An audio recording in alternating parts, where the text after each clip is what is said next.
Si nous allons parler du nucléaire, si nous allons parler du climat, si nous allons parler des vaccins, des OGM, comme vous l'avez très bien dit en me présentant le livre, effectivement, derrière tout ça, il y a une idée directrice, donc ce n'est pas uniquement pour parler de problèmes de société. L'idée directrice est très simple.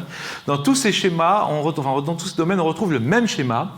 D'un côté, un lobby dominant, soit dans les médias, soit dominant financièrement, soit dominant politiquement, soit dans les trois à la fois, et qui ont donc une position vraiment de force. Et il y a un contre-lobby qui se bat vraiment de façon violente contre lui.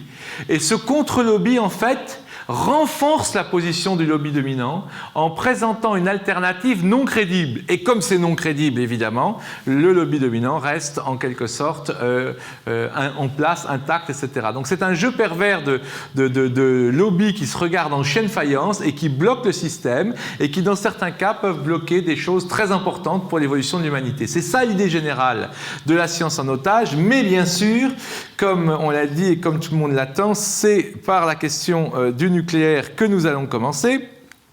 Oups. Et sur la question du nucléaire, je vous ai donc promis des révélations, et il y en a d'autres en plus que celles que vous avez déjà eues. Donc mon titre est un peu provoquant.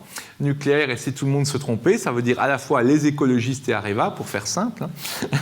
Pourquoi ? En fait, voilà une autre révélation. Nous sommes tous les enfants, si j'ose dire, de cet homme-là, que vous ne connaissez sans doute pas. Là, nous sommes tous les enfants, économiquement parlant, de l'amiral Hyman Rickover. En effet, cet amiral Hyman Rickover a conçu dans les années 1955 quelque chose de très important, le Nautilus, le premier sous-marin nucléaire américain.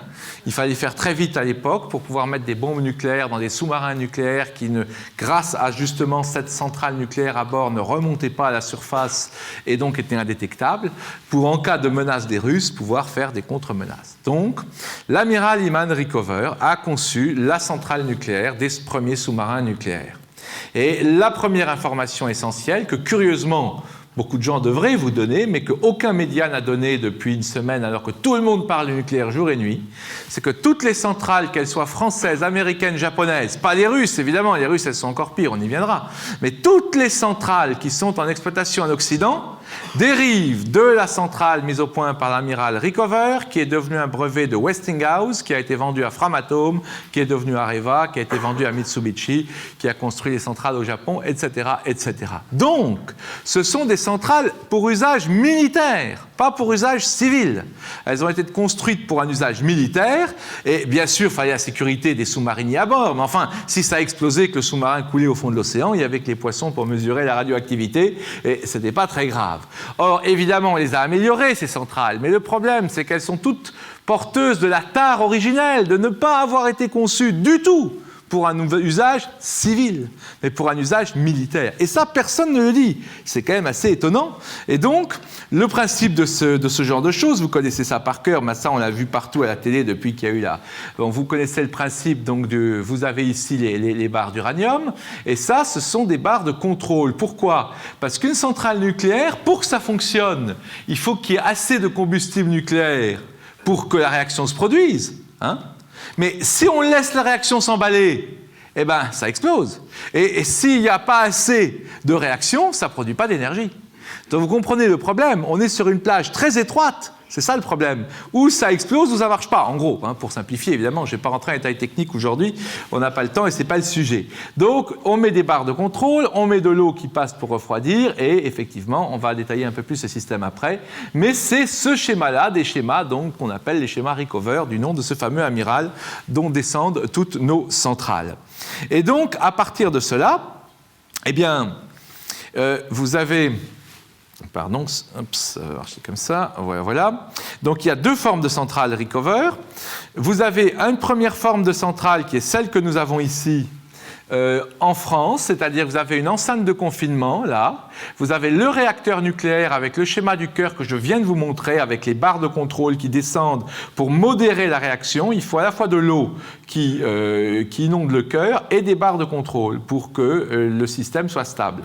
Donc là, il y a un circuit, le circuit que vous voyez ici, c'est un circuit d'eau sous très haute pression, 150 atmosphères, et cette eau, malgré sa très haute température, cette eau ne peut pas se vaporiser, se transformer en vapeur. Donc, sauf si le tuyau casse, c'est relativement sécurisé. Le cœur, il est noyé dans l'eau. Bon, vous avez les barres de contrôle. Vous avez l'eau chaude très chauffée sortant du cœur qui va ici dans un réservoir où elle rencontre une autre eau qui vient d'un circuit secondaire, ici. Bon. Et là, cette eau va se chauffer au contact de l'eau du circuit primaire, elle va se transformer en vapeur, elle va faire tourner les alternateurs, vont créer le courant électrique, et on va ensuite la recondenser, etc. Elle va revenir sous forme d'eau dans ce réservoir. Ça, c'est les schémas des réacteurs que nous avons en France. C'est ce qu'on peut faire de mieux, c'est toujours le problème de Rickover, ça c'est la même idée au départ, donc c'est une idée d'un système qui est par définition pas instable, puisqu'on arrive quand même bien à le contrôler, mais qui est un système encore qui n'était pas fait pour un usage civil du tout au départ. Et donc, c'est ce qu'on a en France. Au Japon, ils ont un système qui est encore un peu moins sûr, si j'ose dire, parce que le système japonais, il n'y a qu'un seul circuit, il n'y a pas qu'au Japon, aux États-Unis aussi. La majorité des centrales en Occident sont des centrales comme celle d'en haut, pardon, je vais trop vite, sont des centrales, parce que je dois jongler avec mon pointeur, voilà, est-ce que ce n'est pas le même bouton que fait le pointeur et avancer les slides? Donc ici, vous avez donc la majorité des centrales sont avec 2 circuits, comme je viens de vous l'expliquer. Et puis la centrale actuelle du Japon dont tout le monde parle, elle n'a même pas de circuit secondaire, c'est-à-dire que l'eau chaude arrive ici, baigne le réacteur, se vaporise parce qu'elle n'est pas sous haute pression. Elle se vaporise au contact ici de ces fameuses barres d'uranium. Les barres de contrôle sont ici, vous les voyez. En plus, regardez le problème. Dans certains cas, sur les premiers réacteurs, les barres de contrôle sont en bas. C'est une erreur de conception gigantesque parce qu'évidemment, quand la barre de contrôle est en haut, sous le simple effet de la gravité, elle tombe. C'est logique. C'est comme la pomme de Newton, ça tombe. Surtout qu'elle pèse lourd, les barres de contrôle. Par contre, quand la barre de contrôle est en bas, alors là, évidemment, si le truc qui monte les barres tombe en panne, je ne vous raconte pas. Donc bon, il vaut mieux mettre les barres en haut. Mais le deuxième problème, c'est qu'on vaporise ici, donc l'eau se transforme en vapeur. La vapeur du circuit primaire sort dans un alternateur qui doit du coup être protégé parce qu'elle est radioactive, évidemment, puisqu'elle vient au contact des barres d'uranium. Et ici, elle fait tourner l'alternateur, elle redevient l'eau, etc. Donc là, il y a un seul circuit, là, il y a 2 circuits. Mais dans tous les cas, ce sont ces mêmes centrales, donc Rickover, qu'on a dans tout l'Occident et au Japon.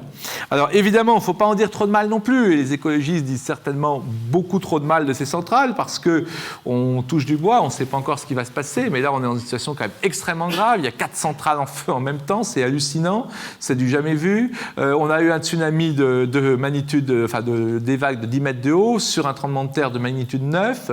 Bon, les Japonais semblent avoir fait quand même un certain nombre de cafouillages. Bon, a priori, on ne dit pas encore, on touche du bois, ça peut encore dégénérer dans une catastrophe vraiment très grave, mais il est possible que dans 3 mois, la plupart des gens soient chez eux, si on en reste au cas d'aujourd'hui. On ne sait pas encore, peut-être on nous cache des choses, mais en tout cas, c'est quand même, pour des centrales qui ont des défauts, et on le voit bien, c'est quand même des choses qui tiennent quand même un peu plus la route que d'autres, et c'est le cas de se rappeler évidemment de Tchernobyl, hein. C'est le cas de se rappeler de Tchernobyl, où c'est une centrale qu'on appelle RBMK, qui obéit à un principe complètement différent, puisqu'inventé par les Russes, et donc n'étant pas héritier de Rickover, et qui est plus dangereux, c'est plus instable encore, c'est-à-dire que dès qu'il y a un problème, le problème se multiplie en quelque sorte, donc ça explose encore beaucoup plus facilement. Mais vous avez évidemment déjà eu un accident célèbre dont tout le monde a parlé ces jours-ci, que peu de gens connaissaient parce que ça n'a fait aucun mort, mais c'était l'accident de 3 Mile Island aux États-Unis, qui lui était sur une centrale Rickover du même type que les centrales françaises. Donc cet accident qui a eu lieu en 1979 n'a fait aucun mort, mais a donné un rejet de gaz radioactif dans l'atmosphère. Jusqu'à lundi soir, je pensais que le Japon ferait pareil. Je me disais, bon, tout le monde panique, mais ça va faire 3 Mile Island. 3 Mile Island, pour vous situer, c'est niveau 5. Alors, c'est quoi les niveaux? C'est les niveaux de gravité. On commence à 1. Alors, Tchernobyl, c'est 7. C'est le maximum, il n'y a pas mieux quand ça explose. 6, c'est quand il y a des morts et une grosse pollution radioactive, mais pas comme à Tchernobyl, que ça n'a pas complètement explosé. 5, c'est 3 Mile Island, c'est-à-dire qu'il y a de la radioactivité, mais il n'y a pas de mort. Au début, les Japonais ont dit que c'est un accident niveau 4. J'ai tout de suite réagi, je ne suis pas expert en nucléaire, mais j'ai dit ils se foutent du monde, excusez-moi, mais vraiment, ça ne peut pas être un accident niveau 4 parce qu'on a déjà vu l'explosion, qui n'était une explosion secondaire. Ce n'était pas l'explosion de l'enceinte de confinement, heureusement, sinon ce serait Tchernobyl, mais il y avait déjà une explosion de la boîte autour de l'enceinte, et ça, on n'avait pas eu à 3 Mile Island, donc on savait déjà que c'était au moins du 5, c'est peut-être du 6, en tout cas, ça se joue, mais encore une fois, bon, c'est quand même quelque chose de pas Ces centrales ne sont pas si dangereuses que ça. Elles sont potentiellement dangereuses, puisqu'elles n'ont pas été conçues encore une fois pour ça. Ça peut vraiment dégénérer, mais on arrive à les gérer quand même. Le problème, c'est que donc toutes ces centrales eh bien, sont les héritières de ce fameux réacteur de type Rickover. Donc vous voyez ici l'explosion. Donc je vous explique ce qui s'est passé. Ce n'est pas l'enceinte de confinement. Ce qui explose ici, c'est une boîte. L'enceinte, elle est là, elle est au milieu. Le vrai réacteur, il est là. Tant que le réacteur numéro 1 explose, vous voyez la boîte, ça c'est la boîte en état normal qui est autour du réacteur. Là, elle explose parce qu'on a fait relâcher de l'hydrogène dans l'atmosphère. Et vous savez que l'eau, H2O, ça se décompose en hydrogène et oxygène. À un moment, il y a trop de pression. Donc, on est obligé d'ouvrir une vanne, on relâche la pression. Les gaz, évidemment, sont là-dedans. Et puis, à un moment, l'hydrogène explose, ça fait sauter le caisson, mais le réacteur est à l'intérieur. Le réacteur numéro 1 qui a sauté samedi, bon, ça a sauté, on dit OK, très bien, ça va faire Three Mile Island. Niveau 5. Bon, mais depuis, il y en a encore 2 autres qui ont sauté, et là, il semblerait que les enceintes à l'intérieur commencent à être touchées. Donc ça, c'est l'explosion que vous voyez là, la belle explosion, c'est l'explosion de la boîte du numéro 3. Et donc, le problème, c'est que donc, toutes ces centrales ont ce défaut de base, de conception, et encore une fois, ce n'est pas sa faute. Rickover a fait quelque chose de formidable, mais on ne peut pas les arrêter en appuyant sur un bouton, parce que si vous les arrêtez, il faut des semaines pour que ça se refroidisse.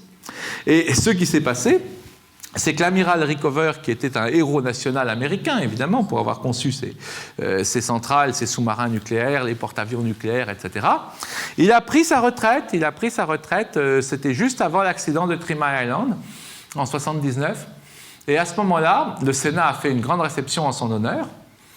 Et il a dit quelque chose qui a sidéré et stupéfié les sénateurs, lui, le héros national à qui on remettait des médailles. Il a dit: si je pouvais, je détruirais tout ce que j'ai fait, parce que c'est trop dangereux.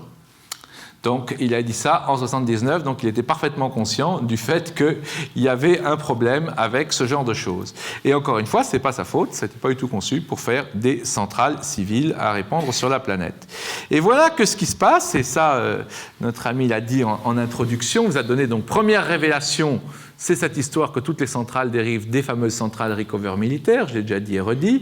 Deuxième révélation, vous l'avez entendu, il y a un nucléaire durable dont on ne parle pas, et on va essayer d'expliquer pourquoi.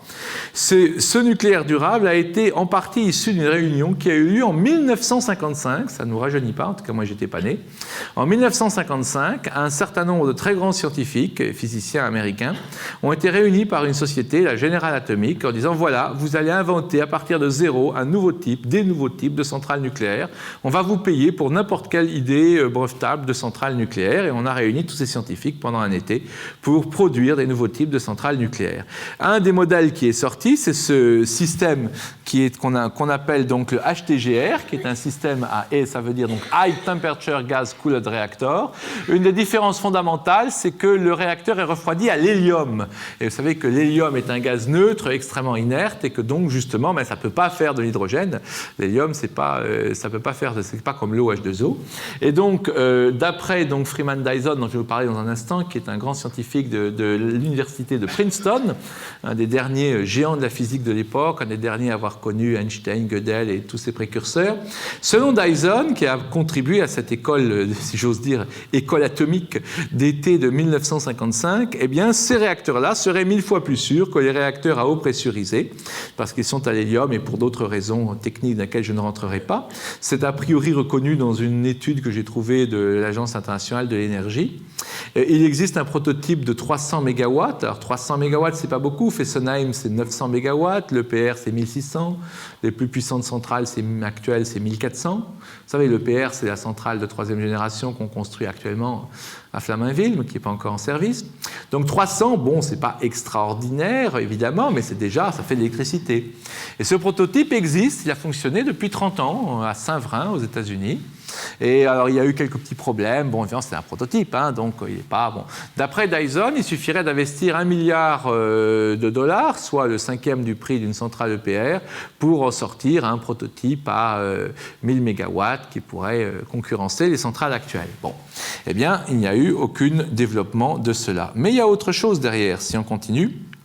Si on continue, la même école de 1955, cette fois-ci Freeman Dyson directement, c'est pas lui qui a inventé le HTGR, c'est un de ses amis, mais il a inventé un réacteur qui s'appelle le Triga, que vous voyez ici.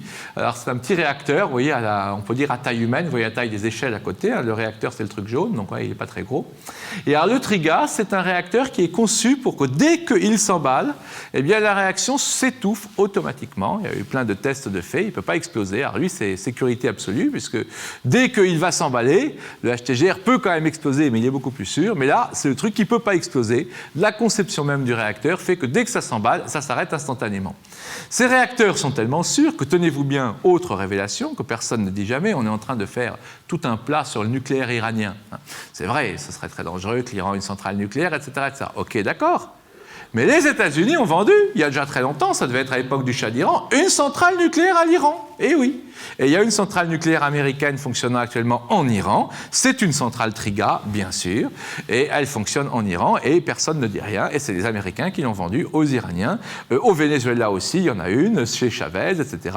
Il y a 66 centrales Triga dans le monde et ces centrales ont été vendues sans que personne n'en parle et sans aucun problème. On pourrait quasiment en avoir une dans votre jardin parce qu'encore une fois, elle ne présente absolument aucun risque. À une époque, je connais un Français qui voulait les vendre à des promoteurs immobiliers pour les mettre dans les sous-sols des immeubles collectifs pour chauffer au nucléaire les différents immeubles. Ça n'a pas marché parce que c'était beaucoup trop cher.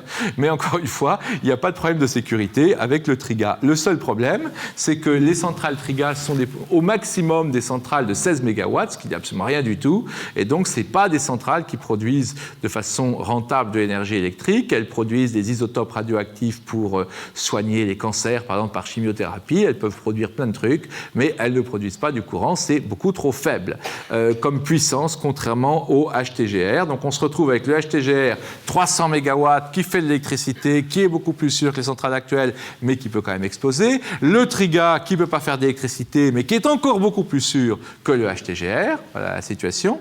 Mais ça ne s'arrête pas là.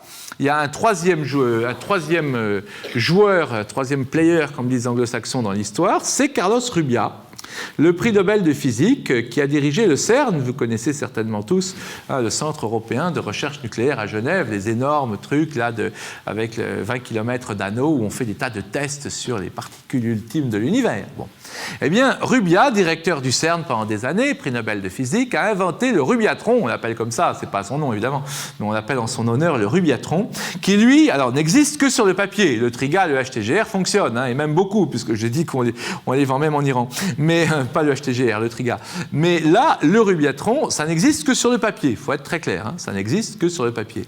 Mais le Rubiatron est un concept encore plus intéressant, parce que regardez, ça c'est le cœur de la centrale nucléaire. La grosse différence avec tout à l'heure, c'est le même principe, il y a de l'eau qui circule, qui fait évaporer, etc. Ça donne de la vapeur qui arrive dans un échangeur de chaleur, etc. C'est le même principe. Seulement voilà, dans ce cœur-là, il n'y a pas assez de matière, d'uranium, de matière fissile. On n'est pas obligé de mettre que d'uranium d'ailleurs, c'est un autre avantage, on va le voir dans un instant. Il n'y a pas assez de matière pour que ça explose. Ça ne peut pas exploser parce qu'il n'y a pas assez de matière. Alors vous allez dire, oui, mais s'il n'y a pas assez de matière pour que ça explose, ça ne peut pas fonctionner non plus. Effectivement. Et c'est ça l'astuce. L'astuce, c'est que Rubiá, donc, qui est spécialiste des accélérateurs de particules, a bâti l'idée d'un petit accélérateur de particules, pas comme celui de Genève qui fait 20 km. Cet accélérateur de particules va injecter des particules en permanence dans le cœur, et en injectant ces particules, va créer les réactions en chaîne. Vous savez probablement tous comment fonctionne la fusion. Vous savez que c'est un atome qui est cassé, et cet atome, en se cassant, émet des neutrons. Ces neutrons vont casser d'autres atomes, qui, en se cassant, émettent des neutrons, qui vont casser d'autres atomes, qui, en se cassant, émettent des neutrons, et vous avez une réaction en chaîne, et ça fait boum, évidemment, sauf si on le modère avec les fameuses barres qui descendent, comme vous l'avez vu tout à l'heure, et qui, elles, vont arrêter les neutrons, et donc en permanence faire que le truc n'explose pas. Vous voyez, on est sur la crête, là. C'est explose, explose pas, on maintient tout le temps le truc grâce aux barres. Là, le principe est tout à fait différent. On injecte les neutrons de l'extérieur, et donc effectivement ça crée les réactions ici. Si ça commence à s'emballer et que ça va sauter, qu'est-ce que vous faites ? Vous appuyez sur un bouton et vous arrêtez instantanément le système. Voilà, vous arrêtez le système parce qu'il n'y a pas assez de matière à l'intérieur pour que ça explose. Et en arrêtant l'accélérateur de particules, on arrête la réaction. Alors, bon, il est donc ce qu'on appelle sous-critique. Et comme il est sous-critique, c'est un peu une poubelle. Vous savez, le réacteur nucléaire, pourquoi on ne peut mettre que de l'uranium à 3%, etc. C'est parce qu'on est tout le temps sur la crête. Si on mettait un mélange un peu mal fait, ça ne marcherait pas. Ou un mélange un peu fait dans l'autre sens, ça exploserait. Et on est toujours sur la crête. Donc, ici, on peut mettre n'importe quoi. C'est une poubelle. On met tous les déchets nucléaires, ça marche. Bon, on peut mettre des déchets, ça brûle, etc. Parce que comme il n'y a pas assez pour que ça explose, on n'est pas obligé de faire ce réglage fin. Donc ça a beaucoup d'avantages, mais un gros inconvénient. 30% de l'énergie produite par la centrale est utilisée pour, évidemment, alimenter l'accélérateur de particules. Donc vous perdez 30% par rapport à n'importe quelle centrale actuelle. Oui, mais vous pouvez brûler des déchets nucléaires. Oui, mais ça ne peut absolument pas exploser. Bon. Rubia, il y a déjà plus de 10 ans, quand il a présenté ce concept, a fait une grande conférence, prix Nobel de physique, directeur du CERN, il peut attirer les gens, et les journalistes du monde entier, pour présenter le concept, parce qu'il savait que, évidemment, c'est quelque chose qui serait freiné. Eh bien, malgré ça, aucune recherche n'a été faite sur le sujet. Intéressant. Donc évidemment, il se pose la question, pourquoi? Surtout quand on voit les problèmes que nous avons actuellement, pourquoi une telle situation? C'est quand même assez incroyable. On va y revenir. Mais ça ne s'arrête pas là. Ça ne s'arrête pas là parce que on nous dit, après l'EPR, qui est une centrale de type Rickover, juste un petit peu plus sûre. Pourquoi? Parce qu'il y a 2 enceintes de confinement au lieu d'une, parce qu'il y a un cendrier, le mot est assez humoristique, pour recueillir les cœurs, les cendres du cœur nucléaire une fois qu'il a fondu. Bon, en gros, si vous voulez, on traite les conséquences, on ne traite pas les causes. On dit, bon, de toute façon, puisque ça peut sauter, puisque ça peut fondre, puisque ça peut machin, on met double enceinte au lieu d'une, comme ça, si la première casse, il y en a une autre derrière. Ensuite, on met, alors effectivement, à Fukushima, là-bas, s'il y avait 2 enceintes de confinement, etc., on s'inquiéterait beaucoup moins. Bon. Du coup, ça coûte un prix fou, ça coûte 5 milliards. Du coup, les Émirats arabes unis, ils commandent les vieux réacteurs au lieu de commander les nôtres parce que c'est beaucoup moins cher. Donc oui, ça pose des problèmes quand même assez graves parce qu'on va sacrifier la sûreté parce que c'est trop cher. Donc plutôt que de faire ça, eh bien l'EPR c'est la 3e génération. Il y a des gens qui proposent de faire la 4e génération en ressuscitant un vieux truc bien connu que les dirigeants d'Areva et du commissariat à l'énergie atomique n'ont jamais accepté, que les écologistes aient forcé le gouvernement de Jospin à fermer donc ce truc dans 1997, qui est le Superphénix. Alors Superphénix, c'est une toute autre technique. C'est une technique vraiment, je dirais presque miraculeuse. C'est le mouvement perpétuel. C'est ce qu'on appelle un surrégénérateur qui, en fonctionnant en tant que centrale nucléaire, toujours avec les phénomènes de fission, toujours parce qu'on va parler après de fusion, on va confondre. Donc la fission nucléaire, c'est cette fission d'atomes, comme je vous l'ai dit, où un neutron casse un atome qui va lui-même, en se cassant, casser d'autres atomes. Donc fission.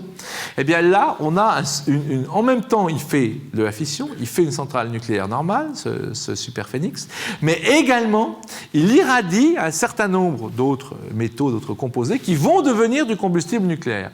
Donc en fait, c'est un mouvement perpétuel, parce qu'on vous dit, oui, mais quand il n'y aura plus d'uranium, il n'y aura plus de centrale. C'est vrai. Mais alors voilà, là, les surrégénérateurs, eh ben, ils régénèrent en permanence du combustible. C'est quasiment le mouvement perpétuel, c'est génial, etc.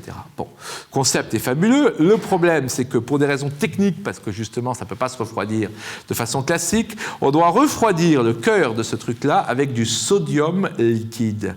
Et le sodium liquide, c'est un truc qui s'enflamme à l'air, qui détonne au contact de l'eau. C'est un truc extrêmement dangereux. Et le circuit secondaire est à eau. Vous vous rappelez de mon schéma tout à l'heure? Circuit primaire, échangeur de chaleur, circuit secondaire qui fait de la vapeur pour créer l'électricité. Donc là, on a un circuit primaire sodium liquide, circuit secondaire, c'est de l'eau qui explose au contact du sodium liquide. Donc il faut vraiment prier pour qu'il n'y ait pas de fuite, parce qu'il y a le tuyau de sodium qui est à côté du tuyau d'eau. Donc bon, voilà. Mais il y a aussi une passion chez certains, c'est on aime chevaucher le tigre, on aime faire des trucs dangereux. On fait ça et on contrôle. Il y a une fascination parfois aussi, un peu pervers pour la technologie. Donc on a fait ce truc-là, ça a coûté 1,5 milliard d'euros de l'époque, mais on a budgétisé au moins 2,8 milliards d'euros pour le démonter. Il a fonctionné que pendant 53 mois. Bon, on ne va pas le reprocher, c'est un prototype, d'accord. Donc, c'était compliqué, d'accord. Il a fonctionné que 53 mois, il y a eu plein de problèmes. Le sodium n'a pas explosé, tant mieux, mais enfin, on a fini par l'arrêter. Et donc, aujourd'hui, on se retrouve avec les 500 tonnes de sodium liquide dans le cœur, Radioactif, bien sûr, puisque le sodium liquide, il jouait le rôle de l'eau. Vous vous rappelez tout à l'heure, le cœur, il a été baigné par de l'eau. Donc là, l'eau est remplacée par le sodium. Donc on a le sodium liquide. Oui, mais qu'est-ce qu'on en fait après ? Il est totalement radioactif. Depuis 10 ans, maintenant 12 ans, que le truc a été arrêté, le sodium est toujours là, on n'a pas commencé à le démonter, on ne sait pas quoi en faire, on a l'idée, tenez-vous bien, de le couler dans du béton, de mettre des gouttes de sodium à l'intérieur du béton pour noyer la radioactivité, et ce béton, on ne sait pas où on va le mettre, mais il y en aura pour 10 000 tonnes minimum ou plus de béton, enfin bon, ouais, on en est là. Donc l'idée, c'est que la génération 4, c'est ça, on va vous ressusciter le concept. Ah oui, mais on a encore mieux, on a génération 5. Génération 5, c'est ça, c'est ITER. ITER, c'est plus du tout de la fission, c'est de la fusion thermonucléaire. C'est le soleil en bouteille, oui, c'est l'énergie du soleil à la disposition de l'être humain. Ce serait une percée fondamentale parce que ça fait beaucoup moins, ça peut exploser, ça peut faire un gros boom, mais ça fait beaucoup moins, malgré que ce soit plus puissant que de la fission. Vous savez, la bombe A atomique, celle de Nagasaki et d'Hiroshima, c'est de la fission. Mais derrière, il y a la bombe H, à hydrogène, qui n'a jamais été utilisée, heureusement, contre l'être humain. On a fait des tests. Et ça, c'est des bombes à fusion. La différence, c'est que là, au lieu d'utiliser le fait qu'un atome se casse en deux, la fission, eh bien, on va utiliser la fusion de deux noyaux d'hydrogène qui vont créer de l'hélium. Et ça, cette fusion-là dégage une énergie encore plus grande que la fission. Et donc, l'idée de ces réacteurs-là, c'est donc de faire le soleil en bouteille, mais le soleil, c'est des centaines de millions de degrés. Alors, au cœur du soleil, comment vous voulez faire des centaines de millions de degrés ? Eh bien, pour cela, il faut une énorme enceinte que vous voyez là. Et là, voilà la taille d'un homme. Vous voyez cet homme qui est là, cette partie-là, c'est vraiment la partie clé que vous voyez ici. Donc, vous voyez l'enceinte, vous voyez la taille de cette enceinte avec un homme ici. Là, il y a des champs magnétiques d'une force incroyable avec des aimants qu'on appelle superconducteurs qui vont en fait maintenir un plasma extrêmement chaud qui va donc être à des millions et des millions de degrés qui dissolverait n'importe quelle matière s'il le touchait. Mais il ne touche pas la matière car il est maintenu dans cette espèce de chambre à air, c'est un peu comme une chambre à air, vous voyez là à l'intérieur, par un champ magnétique très puissant. Et là-dedans, on espère avoir donc les réactions de fusion à des températures qui sont prévues à 100 millions de degrés. Et le coût de la construction de ce truc-là, auquel les Américains, les Coréens, toute la Terre s'est associée, les Chinois, l'Europe, etc. Eureka, on a eu ça à Cadarache. Cadarache, c'est en France. C'est chez nous qu'on va construire le fameux ITER, le prototype de fusion. On est très fiers. Ça va coûter 10 milliards, ça devait coûter 10 milliards de dollars. Malheureusement, le prix est passé à 20 milliards de dollars cette année, ça a doublé. Ben oui, c'est parce que c'est toujours comme ça les grands projets techniques. Donc aujourd'hui, c'est pas 10 milliards, c'est 20 milliards. Et le vrai problème qu'on a, c'est que ces problèmes-là, ici, là, ces plasmas à des températures de 100 millions de degrés, bon, ça a des incidences, vous en doutez. Et entre autres, ça émet des neutrons extrêmement radioactifs qui vont s'échapper. On ne peut pas tout maintenir, le plasma on le maintient, mais il y a des particules qui vont s'échapper et qui vont aller frapper les parois, tchac, tchac, tchac, en permanence. Bon. Et le problème, c'est que ces particules qui vont frapper les parois vont rendre radioactives les parois et vont, à cause de la radioactivité des parois qui va se faire progressivement, cette radioactivité va étouffer la réaction. C'est un peu comme un truc qui s'étouffe lui-même, vous voyez. Bon. Alors, les scientifiques sont parfaitement d'accord pour dire que ce problème existe. Le seul truc, c'est qu'en 2020, on espère qu'on aura trouvé un moyen de faire que ça ne s'étouffe pas. Donc on est parti pour 20 milliards de dollars sur un truc dont aujourd'hui on sait parfaitement que ça ne peut pas marcher, mais c'est tellement important qu'on vous dit oui, mais dans 20 ans, dans 10 ans, on aura trouvé la solution, donc on y va. Juste au moment où je publiais mon livre et juste avant sa mort, le prix Nobel Georges Charpak, prix Nobel de physique, a publié un article en disant qu'il faut absolument arrêter ITER. Le prix a doublé, on est passé de 10 à 20 milliards. Ça va ruiner complètement la recherche en physique. On met tous nos œufs dans le même panier. C'est une catastrophe, il faut arrêter ça à tout prix. Mais évidemment, là, toujours pareil, là aussi, on va en parler après en détail pourquoi. Les intérêts en jeu sont importants, il y a beaucoup d'emplois, mais aussi il y a des gens qui sont dans une filière. C'est la filière qui est partie d'Eric Hoover dans le passé, qui fait le l'EPR aujourd'hui, qui propose le Super Phénix en génération 4 et l'ITER en génération 5. Vous voyez, c'est-à-dire, c'est pour ça que j'ai dit, il y avait une pub Volkswagen dans le passé d'un homme qui perdait au jeu, qui sa femme le quittait, enfin tout que des catastrophes. Et à la fin, il arrivait, il ouvrait la porte, il s'assied dans une Volkswagen et la pub disait « Volkswagen, on ne peut pas toujours se tromper ». C'était pour dire que Volkswagen était un bon choix, évidemment. Et bien là, je dis de façon un peu méchante, et si on se trompait vraiment tout le temps? Si on s'était trompé en génération 3, Plutôt que faire un EPR, il faudrait faire les centrales HTGR refroidies à l'hélium. Plutôt que de faire génération 4, le superphénix, il faudra développer le rubiatron, le truc qui ne peut pas exploser, qui peut brûler les déchets nucléaires, même s'il est moins rentable en termes énergétiques. Et pour la génération 5, est-ce qu'on peut faire de la fusion autrement? Eh bien, tenez-vous bien, oui. Il y a une alternative, là aussi, encore une révélation très peu connue. Regardez, c'est assez spectaculaire, c'est encore plus spectaculaire sur mon écran, mais on voit mal à cause de la lumière. Toutes ces radiations extraordinaires sont un gigachoc électrique qui se produit dans une Z-machine. Alors, la Z-machine, c'est un truc inventé par les Russes, ça fait un peu comme Zorro est arrivé. Cette Z-machine, c'est un truc construit par les Russes au départ, mais développé par les Américains dans des endroits ultra secrets du Nouveau-Mexique. Et cette Z-machine-là, au départ, a été conçue pour des raisons militaires. Donc là aussi, on n'échappe pas aux militaires. Hein. Mais des fois, le militaire peut aussi avoir des avantages. Internet, par exemple, comme on me le rappelait récemment, est une invention des militaires, au départ. Donc cette Z-machine n'était pas du tout conçue pour faire de l'énergie. Elle était conçue pour faire des simulations d'explosion nucléaire, en fait. Et en le faisant fonctionner, les Américains se sont rendus compte qu'ils atteignaient 3,7 milliards de degrés. Je vous rappelle qu'on espère dans 10 ans avoir 100 millions de degrés à l'intérieur de l'ITER.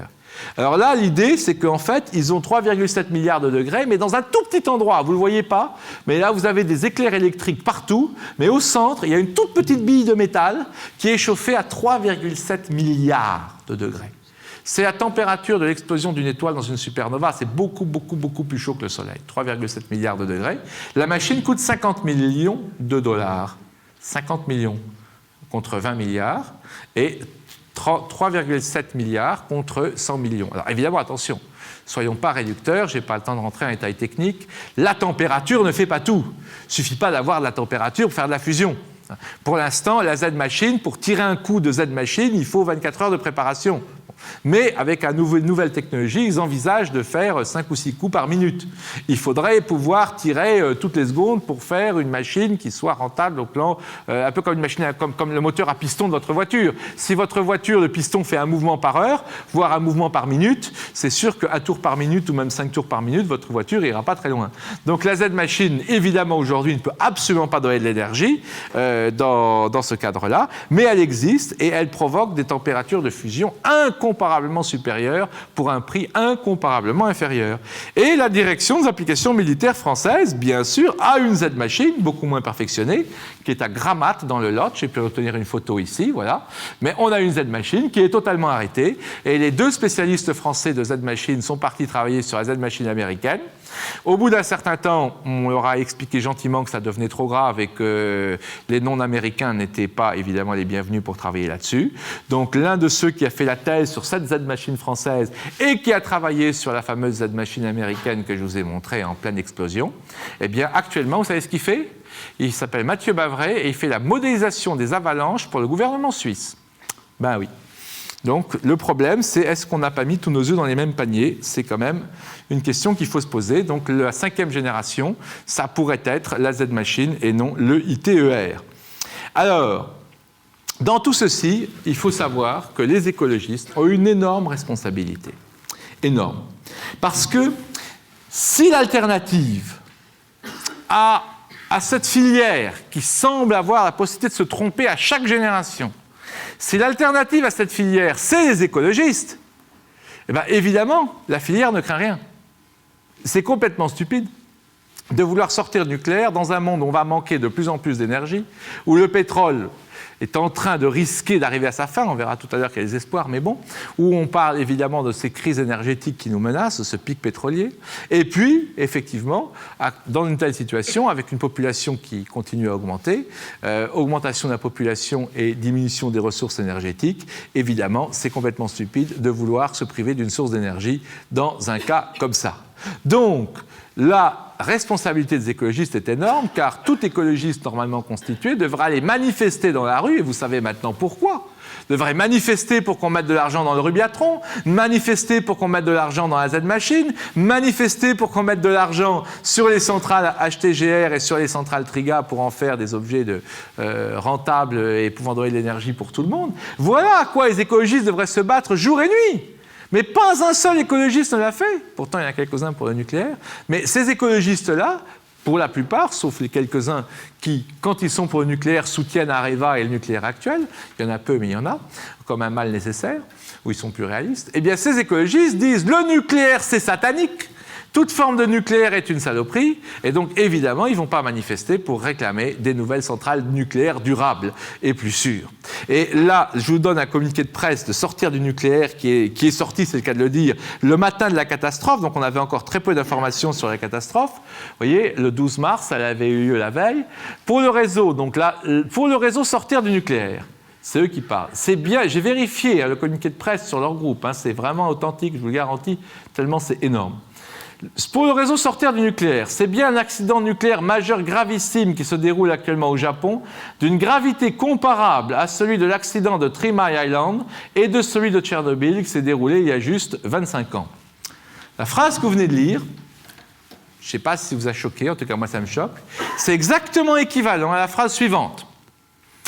Écoute, je viens avoir un accident de voiture. La gravité est exactement équivalente à l'accident où je m'étais éraflé le genou et l'accident où je m'étais cassé les 2 jambes. Ben oui, c'est ça. Tchernobyl, c'est comme se casser les 2 jambes. Et 3 Mile Island, c'est comme s'être éraflé le genou. Donc mettre dans la même phrase que cet accident est d'une gravité comparable à celle de l'accident de 3 Mile Island, c'est-à-dire dans la pratique rien du tout, ou celui de Tchernobyl, c'est-à-dire la pire catastrophe, c'est évidemment une gigantesque malhonnêteté. On ne peut pas dire que c'est de la stupidité, ils le savent parfaitement. Donc une formulation de ce genre-là, c'est évidemment pour faire peur, et c'est évidemment à l'époque où le 12 mars 2001, et même le 13 mars, et même le 14 mars, on était encore dans le cas de 3 Mile Island à 100%. Et donc ce genre de choses, ça vous montre évidemment la non-crédibilité de ce genre de gens. Et donc cette non-crédibilité, et c'est ça le point clé, c'est un des points clés de mon livre et on va le retrouver dans beaucoup d'autres domaines, c'est que cette non-crédibilité renforce la crédibilité du système en place. Mais vous allez me dire, oui, mais pourquoi le système en place n'investit pas, lui, dans les Rubiatron, lui, dans les HTGR, etc. Pour plusieurs raisons, mais essentiellement, d'abord, pour des raisons d'intérêt économique, parce qu'aujourd'hui, les modèles de type central recover sont extrêmement bien connus, sont amortis, les brevets sont amortis, donc ça ne coûte pas cher à faire. Les brevets du HTGR ou du TRIGA appartiennent à General Atomic, petite société, qui les garde jalousement et qui essaie de les développer. Évidemment, si demain on met $1 milliard, les États européens décident ou américains de mettre $1 milliard là-dedans, eh bien Westinghouse, Mitsubishi et Areva sautent. Or aujourd'hui, qui décide, qui conseille l'État? Le commissariat à l'énergie atomique. Les gens qui dirigent le commissariat à l'énergie atomique sont depuis Polytechnique les amis des dirigeants d'Areva et des dirigeants d'EDF. C'est un tout petit monde, le nucléaire. Donc évidemment, ils se connaissent. Et évidemment, ils se parlent entre eux.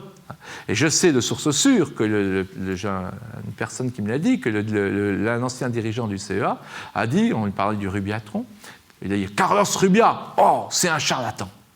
Le gars est quand même prix Nobel de physique, directeur du CERN. Bon, on peut ne pas être d'accord avec lui, mais que le directeur du CEA dise ça, ça vous montre l'importance du blocage et de l'enjeu.